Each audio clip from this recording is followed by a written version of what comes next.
Vous avez parlé des échos au mouvement romantique, parnassien, symboliste. Est-ce que le surréalisme lui-même a marqué de plus jeunes poètes dans les années 40-50?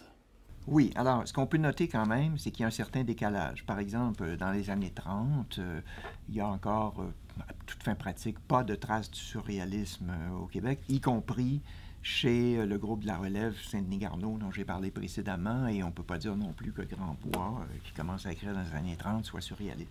Alors, la guerre marque un changement majeur, et dès l'après-guerre surtout, 1945-46, on voit apparaître très nettement je dirais, une véritable... D'abord, ça s'inscrit dans un mouvement de révolte qui va donner lieu notamment à un manifeste en 1948 qui est très célèbre au Québec, qui s'appelle Refus global. Je pense que déjà le titre indique bien.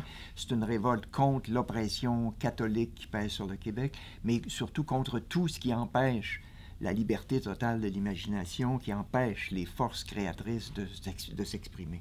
Et alors, ça prend entre autres la forme d'une ce qu'on peut appeler une révolution surréaliste chez des poètes qui sont parfois très radicaux, et même dans le cas, par exemple, d'un Claude Gauvreau, qui commence à écrire à cette époque-là, qui reproche même aux surréalistes français de ne pas aller assez loin. Et selon Gauvreau, la véritable logique du surréalisme, ce serait même de déconstruire le langage, de créer un nouveau langage. Alors, je peux en donner un exemple.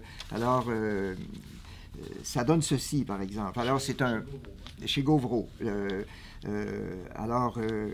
C'est un langage qu'il a appelé l'exploréen, dont on peut trouver des traces, par exemple, chez Henri Michaud, dans certains poèmes, Le Grand Combat, par exemple, si vous connaissez Henri Michaud.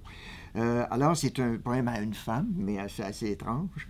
Mon Olivine, ma ragamuche, je te stadope ta l'air sur la bouillette Mirki Folchette, j'accramuse ton épaulette, je crudis malmi ta rinapape, je te cruscuse, je te goldeple. Bon, alors ça continue comme ça. Alors, tous les poèmes ne sont pas entièrement écrits dans cette langue, parfois c'est simplement du surréalisme, bon, de l'image. Mais à certains moments, donc, il y a quand même...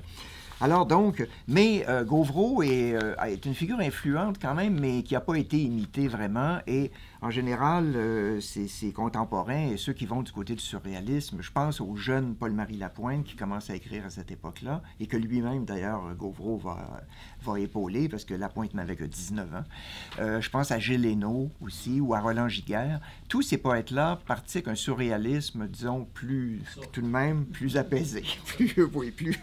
Bon, alors, je vais lire un extrait du Vierge incendiée de Paul-Marie Lapointe, parce que ce recueil-là, écrit à l'âge de 19 ans, a quand même beaucoup marqué les esprits, et pendant longtemps, on va s'y référer. Alors, voici un des poèmes. Ce sont des poèmes un peu en prose, mais...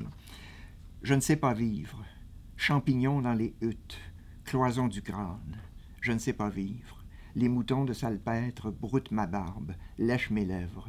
Je ne sais pas vivre, les cordes d'oiseaux dans mon cou, deux épingles droites au sein de filles à chapeau, chant de romantiques fleurs, le paquet de fumeurs contre la chemise, plein la bouche, des jujubes sucrés.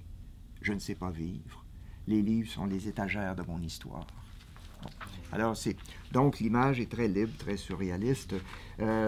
Mais ce que je veux dire, c'est que cette révolution surréaliste, c'est aussi une révolution québécoise, hein, il faut bien le dire. Et peut-être le meilleur exemple de ça, c'est Gilles Hénaud, dans un poème qui est assez connu aussi, qui s'appelle Bordeaux-sur-Bagne, qui est vraiment un poème de dénonciation. Ce qui dénonce, en fait, c'est la soumission, c'est l'obéissance. Selon lui, c'est un peuple qui s'est avachi, si on peut dire. Et alors là, il y a une espèce de diatribe assez violente. Peuple de la semaine des 3 jeudis maigres et des vendredis saints, peuple moutonnant, peuple adorateur de chasubles, peuple somnolent sous les chairs d'immondices, peuple de la patrie des 25% légendaires et des loups-garous sur les routes qui remontent vers notre maître le passé, Alors, notre maître le passé, c'est une référence au chanoine Lionel Groulx, qui est le grand historien de la première moitié du 20e siècle au Québec, et qui commence à être vu à l'époque comme une figure passéiste. Alors donc, c'est une dénonciation aussi du catholicisme, évidemment, très forte. Alors, donc, la révolution surréaliste aussi va être une occasion de révolte plus générale, qui a une teneur, on pourrait dire même politique, mais à l'époque absolument impuissante, puisqu'on est sous le régime de Maurice Duplessis, un régime finalement conservateur, il va rester au pouvoir, Duplessis, jusqu'en 1959.